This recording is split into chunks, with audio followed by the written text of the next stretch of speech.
Olá pessoal, meu nome é Caio Oliveira. No vídeo de hoje veremos uma agência financeira norte-americana chamada StoneX, fazendo uma análise de como o Brasil pode vir a se beneficiar no comércio global com o atual cenário no mundo. Vamos para o vídeo.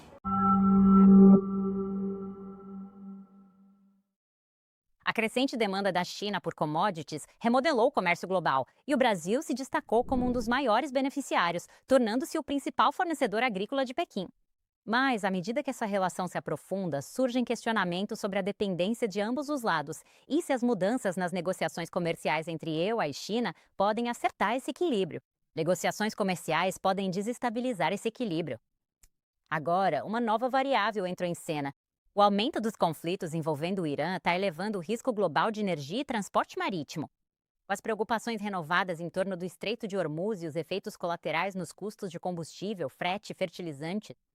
Para explorar o que é estrutural, o que é político e onde estão os riscos, conto com a presença de Arlen Suderman, economista-chefe de commodities da StoneX. Bem-vindo de volta, Arlen. É bom estar de volta com você mais uma vez. Sei que você está muito ocupado, então vou direto ao ponto. Vamos começar falando sobre a relação de commodities entre China e Brasil. Como importante ela se tornou e o que faz essa fase ser diferente dos ciclos anteriores? Bem, eu acho que, de certa forma, Brasil e China foram um casamento perfeito, por assim dizer. A China tem cerca de 1,4 bilhão de pessoas, embora esse número esteja diminuindo anualmente agora. Mas ela precisa cuidar dessas pessoas, precisa alimentá-las, precisa construir infraestrutura, etc. O Brasil é rico em recursos naturais, tem terras para poder cultivar alimentos, commodities básicas, minério de ferro que pode extrair, várias commodities diferentes que a China poderia utilizar. O Brasil poderia aproveitar, especialmente no início do seu desenvolvimento, poderia usar o investimento que a China poderia oferecer para construir sua infraestrutura, desenvolver sua agricultura, aumentar sua capacidade de mineração e assim por diante. E assim, os dois começaram a trabalhar juntos nas últimas décadas para desenvolver isso. O Brasil também não é uma ameaça direta para a China, como a China vê os Estados Unidos como uma ameaça. O Brasil realmente não tem uma base de poder, por assim dizer, que represente uma ameaça para a China. Então, é realmente comum daqueles casamentos que a China vem cortejando já há bastante tempo. Bem, você basicamente acabou de responder minha próxima pergunta, porque eu ia perguntar por que o Brasil tem sido tão bem sucedido. Isso é só por causa das tensões comerciais? Ou existem vantagens estruturais mais profundas? Mas você acabou de mencionar algumas, a menos que queira acrescentar mais alguma coisa. Sim, há outras vantagens também. Basicamente, por ser um país tropical, agora, é um país enorme, mas tem áreas agrícolas significativas, recursos naturais em regiões relativamente tropicais. E o que isso significa é uma estação de cultivo durante o ano todo, por assim dizer. Então, o mesmo solo pode produzir duas safras e, às vezes, até três safras. Então, eles podem plantar uma safra de soja, colher a soja e plantar uma safra de milho. Isso dá a eles algumas vantagens reais e significativas. E aí, quando você olha para a moeda deles sendo relativamente barata em relação aos Estados Unidos, ao dólar americano, isso significa que, se eles conseguem produzir de forma mais eficiente, com custo menor do que os Estados Unidos conseguem, e quando tem o produto para vender, é mais fácil converter yuan em real do que yuan em dólar. Do ponto de vista do câmbio, a China pode, na verdade, comprar essas commodities mais barato do Brasil também. Então, essas vantagens estruturais ajudam o Brasil na sua relação com a China. Então, do ponto de vista da China, isso é uma diversificação em relação aos EU? Ou a China está se tornando dependente do Brasil nesse processo? É, um pouco dos dois. Certamente a China, quando declarou que quer se tornar a maior economia do mundo, ultrapassando os Estados Unidos, por que ela continuaria enviando seu dinheiro para os Estados Unidos para ajudar a fortalecer a economia americana? Por que investir na economia dos Estados Unidos se ela pode enviar seu dinheiro para outro lugar? Ela tem uma fonte alternativa. Então, desse ponto de vista, isso faz sentido no geral. Quando olhamos para a questão, a China está se tornando dependente do Brasil, Sim, mas acho que está muito confortável com essa dependência agora, porque não vê o Brasil como uma ameaça. O Brasil não tem necessariamente o desejo de ser a maior economia do mundo. O país simplesmente deseja continuar crescendo economicamente e se tornar uma nação rica em recursos agrícolas e naturais.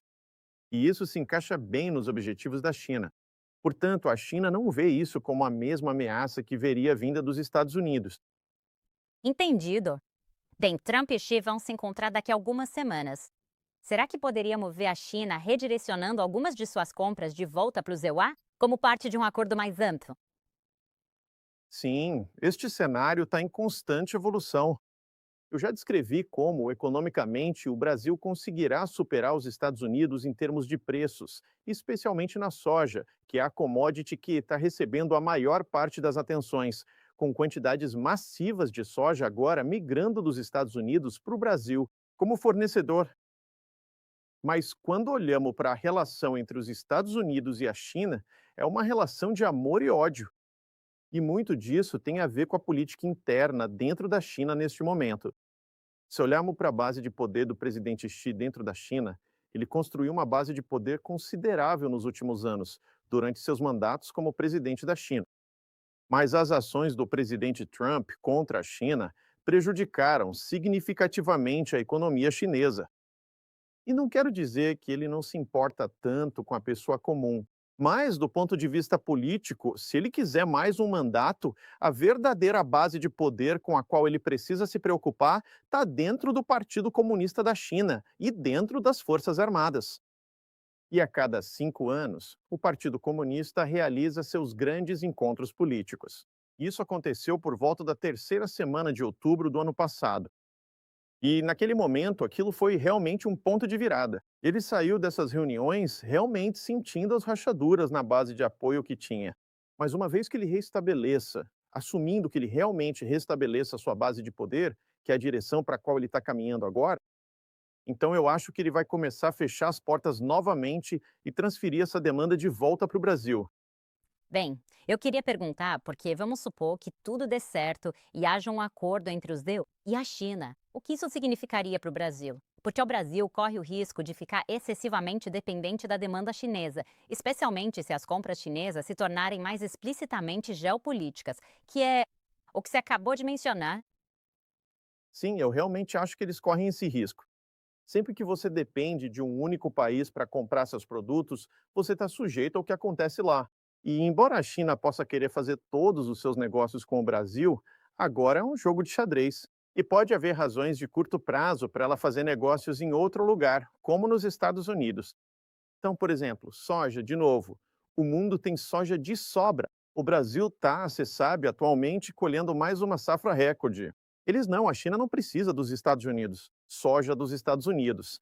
Mas se eles escolherem comprá-la por esses motivos políticos internos, então é papel do mercado reorganizar para onde vai a soja, porque o ZEUA não necessariamente tem soja extra para vender, assumindo que teremos um programa forte de biocombustíveis aqui nas próximas semanas. Então, o que o mercado teria que fazer é aumentar os preços do ZEUA para tirar outros compradores do mercado. Negócios que não envolvem a China, para enviar nossos negócios que não envolvem a China para o Brasil buscar sua soja. Bem, os preços do Brasil caem para atrair esse negócio, e a gente já viu um pouco disso acontecendo. E até mesmo nos Estados Unidos, provavelmente veríamos importação de soja brasileira para os mercados de ração do Sudeste para ajudar a fechar a conta, reorganizando os estoques mundiais para fazer isso acontecer. Isso é ineficiente do ponto de vista do mercado, mas é por razões políticas, não econômicas. Bom, agora, além de tudo isso, vamos adicionar uma nova variável à lista: a escalada do Irã. Vimos os riscos de energia e transporte dispararem. Isso muda a relação comercial entre China, Brasil e EUA? Ou só altera principalmente a estrutura de custos e o poder de negociação? Isso. Muda sim a estrutura de custos. Por exemplo, o Brasil compra muito fertilizante do Irã e há muito comércio entre Brasil e Irã. Na verdade, quando você olha para o todo, isso passa pelo Estreito de Hormuz.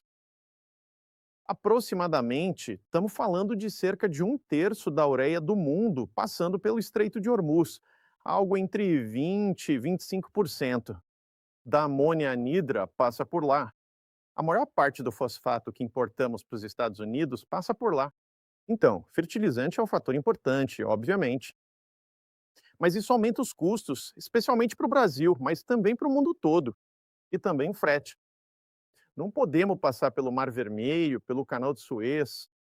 Se os navios ficam parados esperando para atravessar o estreito, não podem transportar mercadorias. Estamos aumentando o tempo de transporte de cargas. Estamos aumentando os custos de frete, estamos aumentando os custos de seguro. Tudo isso tem um efeito inflacionário.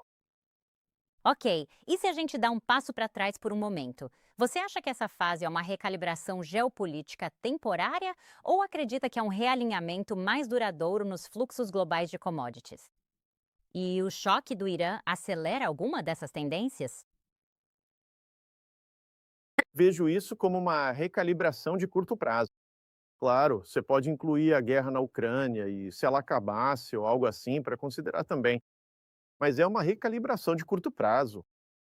Assumindo que o presidente Xi consiga restabelecer sua base de poder, ele vai voltar a focar no Brasil nesse momento e estará em posição de jogar mais duro com os Estados Unidos. Claro, o presidente Trump é, por assim dizer, alguém de curto prazo, com menos de 3 anos restantes. Se ele perder o Congresso, isso pode enfraquecer ainda mais sua agenda, à medida que ele perde o Congresso nas eleições de meio de mandato em novembro. O presidente Xi está totalmente ciente disso.